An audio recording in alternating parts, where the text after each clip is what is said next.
A 34-year-old real estate investor named Marcus deliberately ran his credit card balance up to $22,000 30 days before closing on a $400,000 home. His mortgage broker told him to do it. That is not a mistake. That is a strategy. And the fact that you have never heard this tells you everything about who financial advice is actually written for. Here is why this matters to you personally. If you are trying to buy a house in the next 1 to 3 years, you're probably doing the exact opposite of what you should be doing. You are paying down debt, keeping your balances low, trying to look responsible. That feels right. It is also leaving money on the table every single month. The system is not rigged against you. But it was not designed to explain itself to you either. There is a difference. And once you understand this one mechanism, you will never look at credit scores or mortgage rates the same way again. Here is the first revelation. It is not actually about maxing out the card. That is the shorthand. What it is really about is a metric called credit utilization, and more specifically, how that number interacts with something called the FICO scoring model at a very precise moment in time. Your credit score is not a permanent grade. It is a snapshot. It recalculates every single month when your creditors report your balance to the bureaus. Which means your score 30 days from now can be completely different from your score today, if you know which levers to pull. Here's what Marcus actually did. He had a credit card with a $50,000 limit. He had been keeping his balance near zero because he thought that was smart. His credit utilization on that card was about 2%. His overall score was 718. His mortgage broker ran the numbers and told him something that stopped him cold. If Marcus made a large purchase on that card, something he was already planning to pay off, like pre-buying materials for a renovation project, his score would actually move in a way that could get him a better rate tier. Not because high utilization is good. It is not. But because Marcus had other cards with zero balances and the broker was engineering his utilization ratio across all cards to hit a very specific window. The target window is between 1% and 9% total utilization across all open revolving accounts. Not zero. Zero actually signals to the FICO model that you are not actively using credit, which slightly suppresses your score. 9% or below is the sweet spot. Above 30% starts hurting you. Above 50% is where real damage happens. So the strategy is not to max out your card recklessly. The strategy is to manufacture your utilization number with precision, like a surgeon, in the 30-day window before a mortgage lender pulls your score. You use one card strategically, you pay down others to zero, and you land your total utilization in that 1 to 9% band right when it counts. Marcus ended up at a 758 credit score. That 40-point jump moved him from one rate tier to a better one.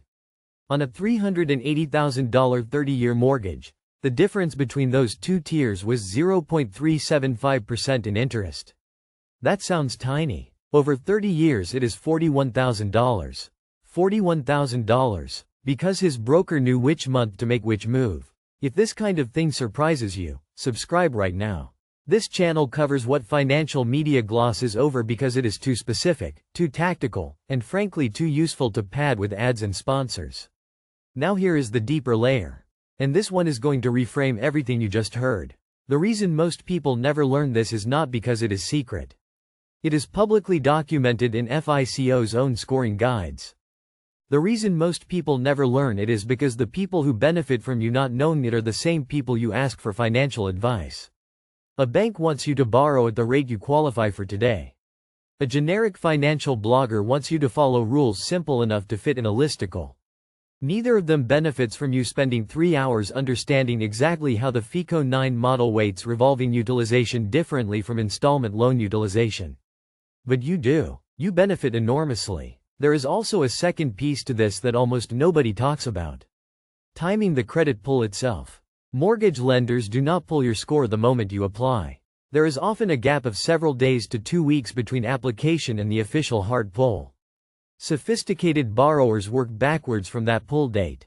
They know their card statement closing date, they know when their issuer reports to the bureaus, and they make their balance moves accordingly. This is not gaming the system. This is reading the manual that comes with the system. The manual they never handed you. So here is what you can actually do with this. Start by pulling your credit report for free at annualcreditreport.com. Not a credit monitoring app, the actual report. Find every revolving account. Add up your total credit limits across all cards. Then add up your total balances. Divide balances by limits. That is your utilization ratio. If you are planning to buy a home in the next 6 to 12 months, your goal is to get that number below 9% before the month your lender will pull your score. Not before you apply, before they pull. If you have one card you keep at 0 and one card you are carrying a balance on, shift balances strategically. Pay down the high utilization card first. Even a single cycle timing change can shift your score by 20 to 40 points. 20 to 40 points can mean tens of thousands of dollars over the life of a loan. Not hypothetically, mathematically, provably. Marcus closed on his house at a rate that saved him more than what most people put in a savings account in 2 years. He did not earn more money. He did not get lucky. He just understood one mechanism that took about 40 minutes to learn and most people never bother to look up. You are watching this video. You are already ahead of the curve. Do not stop here. Hit subscribe and turn on notifications. The next video covers something even more uncomfortable. Why your financial advisor is legally allowed to give you advice that benefits them more than it benefits you. And most of them do. Every single day. You will want to see that one before your next financial meeting.